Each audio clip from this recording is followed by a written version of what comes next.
Right, so ito yung bagong Nissan Urban Premium.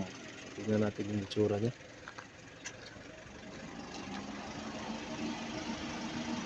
Nissan Urban Premium.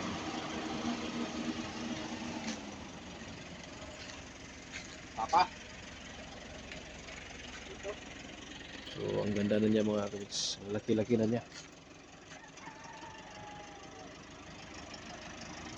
Tingnan natin ang loob.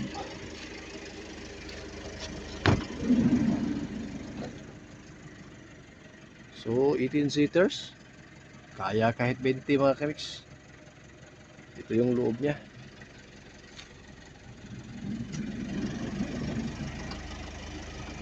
Magsara, dahan-dahan lang. Kasi may magnet. So, sa unahan naman. So, ito yung ano niya mga kabits. So, speaker. So, ito yung heater niya kung pag nagpa-andar ka na sa umaga. Ito yung sa gas niya. Sa ano niya. Pag nagagas up ka. Saka ito rin yung sa ano na yung madulas ang daan. Automatic ito siya. So, ito yung dashboard niya. So, lapad-lapad na niya dito sa harapan. At saka ito yung panel board niya.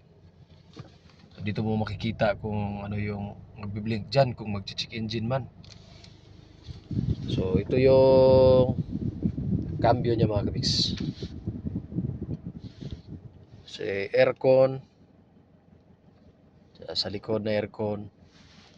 Saka yung sounds. Pero pwede mong ma-upgrade to siya mga kabis. Pwede ma-upgrade.